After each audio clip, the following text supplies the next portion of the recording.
shop around. I want you to be able to see the Grange Cinema as well. All right, okay. Then I'm going to talk about both at the same time, but this is a nicer place to stand. So, let's see. There is an apocryphal story that this is Queen Mary's favourite cinema. I've tried to track down the story, I've really looked, and I haven't been able to find it at all. Now, I quite like the idea of Queen Mary, who was always, you know, second-class royalty. Her Supreme Highness rather than Her Royal Highness. Queen Consort rather than Queen. There she is, she's now Dowager Empress. Husband's dead. She's bored of picking up the soldiers on the way back to barracks. She's done enough shoplifting, you know, and I'm going to put on my third best crown. I'm going to put on maybe 20, 25 brooches, dressed down, and I'm going to hie myself up here to the Kilbur State, the Gaumont State Cinema.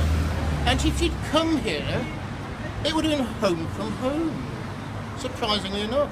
It was opulence. I mean, we're talking first class. We're talking thick carpets. We're talking marble floors. We're talking veined marble going up the stairs. We're talking replicas of the Buckingham Palace chandeliers. She would have felt right at home. You know, I can see it going very well. Of course, I can't imagine sitting behind her and tapping on the shoulder and asking her to take the crown off, but that's a story for another time. Now, the cinema itself was originally built by the Hyams brothers. They had a chain of 7 cinemas, and this was started, and then before it was finished, was attached to the Gaumont name. Gaumont were the big people in cinema at the time. They bought the Grange, which was across the road, and they also bought the Maida Vale Picture House, which we're going to come on to later on. So if I can talk a little bit about the growth of cinema at the time, let's see. The Grange was built in 1914. It was designed by a guy called Edward Stone, who also created the theatre at Finsbury Park, the Astoria, and the Astoria at Brixton.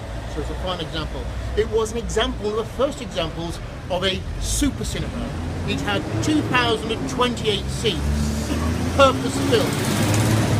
Before this time, cinemas had largely been converted, theatres, school halls, drill halls, anything that was available. And most films were quite short. But the growth of a cinema industry meant that there was a lot more need for product and not more places to sit. So built in 1914, in the 1920s, 1927, the proscenium arch was expanded so it could take a wider screen. At the same time, they stuck in dressing rooms downstairs, and it became a variety theatre. It showed not just film, but also novelty acts and a bit of variety, a bit of burlesque probably as well, knowing the area. 1929, bought by Gaumont. So, you've got that going on. You have this. Now, you can imagine when this was built, 4,004 seats. 4,000, I don't know why, 4,004 seats. 400 seat cinema. Huge. On the outside, it's rather austere, sort of Art Deco Italianatum style, Italian Renaissance. Inside, completely different. Went for it. It was a picture palace of the first order. Now, when it opened here, the opening stars were Gracie Fields, George Formby, and Larry Adler. When it was able to celebrate its golden jubilee, 50 years later, they had Larry Adler back. He was still going. And rather than playing the harmonica for which he was famously known, he actually played the piano, which rather took everyone by surprise. They had a diamond jubilee. Larry Adler turned up again.